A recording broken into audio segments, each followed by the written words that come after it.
Hello friends, Dhamus kitchen and vlog પર તમારું સ્વાગત છે।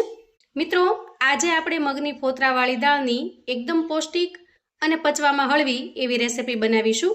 આપણે જાણીએ છીએ કે મગથી સ્ટેમિના મળે છે અને શક્તિ મળે છે, અને આજની આ મગની ફોતરાવાળી દાળથી બનાવેલી રેસિપીથી સાજા અને તંદુરસ્ત તો ઠીક, પણ બીમાર માણસ પણ હાલતા ચાલતા થઈ જાય એટલી પૌષ્ટિક બને છે।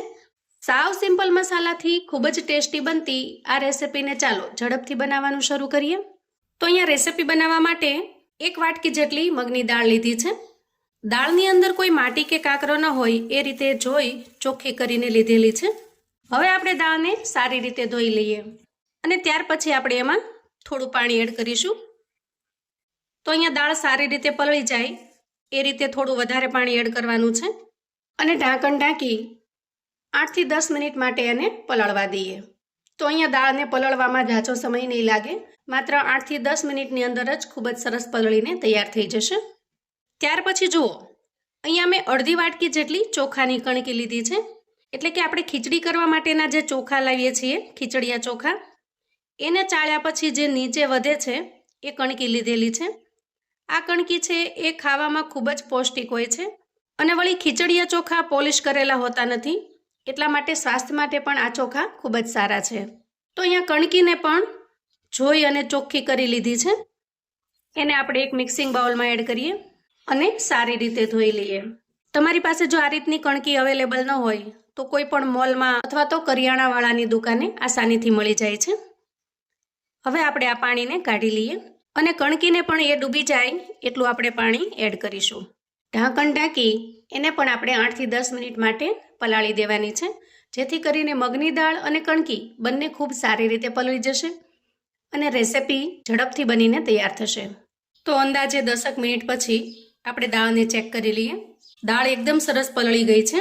હવે આપણે આ પાણી કાઢી લઈશું અને દાળને ફરી એકવાર ધોઈ લઈશું। એ જ રીતે આપણે ચોખાની કણકીને પણ ચેક કરી લઈએ। જુઓ, કણકી તો એકદમ સરસ પલળી ગઈ છે। તો અહીંયા કણકીમાંથી પણ આપણે આ પાણી કાઢી લઈશું અને ફરી એકવાર ધોઈ લઈશું। હવે આપણે એક કુકર લઈશું અને દાળને કુકરમાં ટ્રાન્સફર કરીશું અને ત્યાર પછી પલાળીને તૈયાર કરેલી કણકીને પણ એડ કરી દઈએ।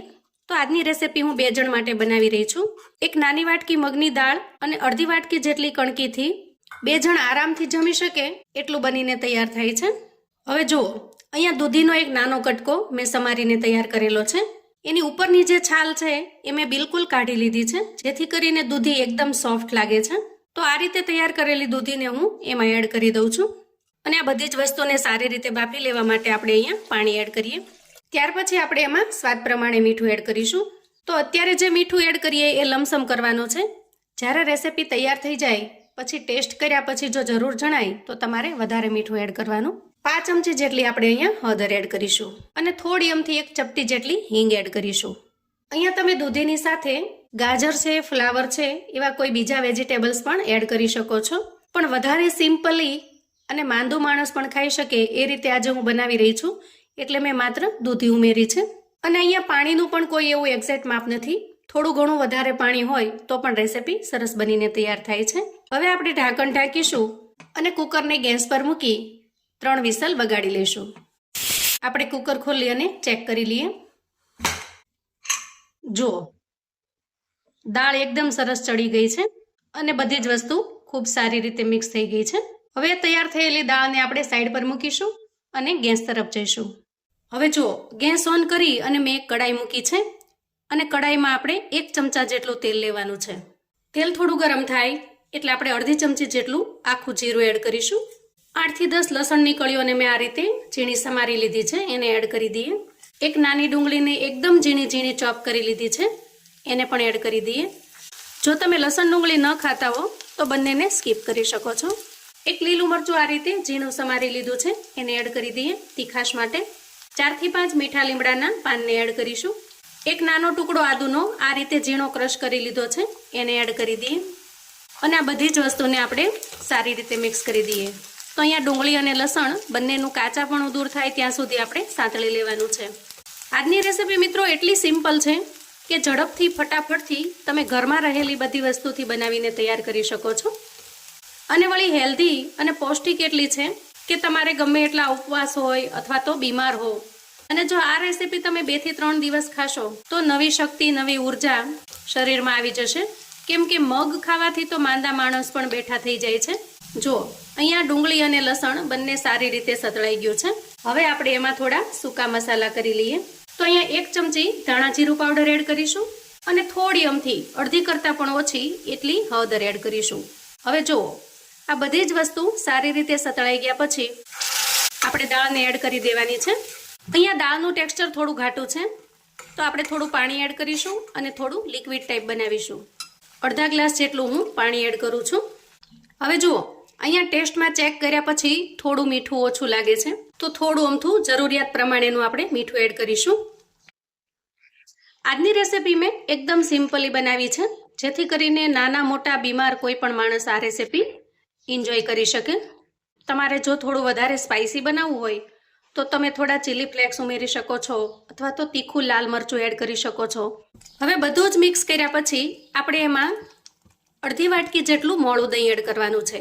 તો આ રેસીપીમાં ખટાશ માટે ખાસ કરીને મોળા દહીંનો ઉપયોગ કરવામાં આવે છે. અને જો તમારી પાસે મોળું દહીં ન હોય તો તમે મોળી છાશ પણ એડ કરી શકો છો. હવે આપણે ભરપૂર માત્રામાં કોથમીર એડ કરીશું, કેમ કે આના અંદર કોથમીરનો ટેસ્ટ ખૂબ જ મસ્ત લાગે છે.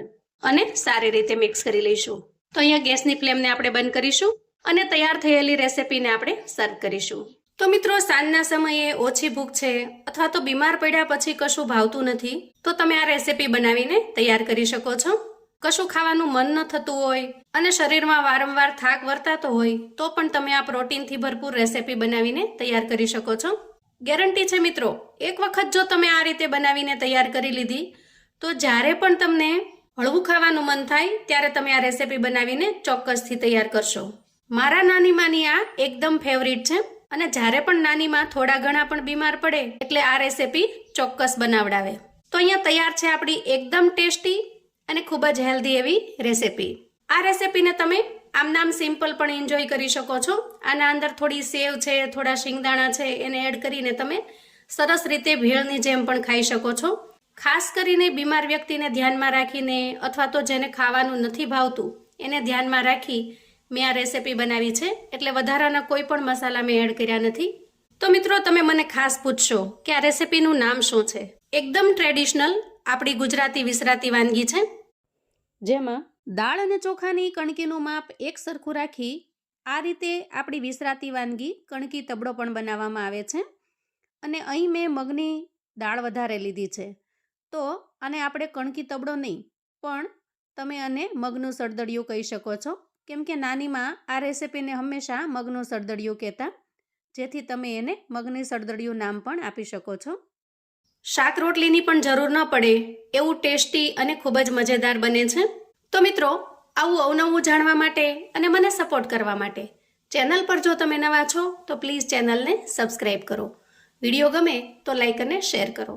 તમારા સગા સંબંધી મિત્રોને પણ આપણી આજની આ મગની દાળની રેસીપી ચોક્કસથી શેર કરજો, જેથી એ લોકો પણ જ્યારે ઓછી ભૂખ હોય અથવા ઘરમાં કોઈ બીમાર હોય ત્યારે આ રેસીપી બનાવીને તૈયાર કરી શકે, એન્જોય કરી શકે અને એના પરિવારને પીરસી શકે. કોમેન્ટમાં મને ચોક્કસથી જણાવજો મિત્રો કે આપણી આજની આ રેસીપી તમને કેવી લાગી છે. ફરી મળીશું એક નવી રેસીપી સાથે. ત્યાં સુધી આવજો મિત્રો.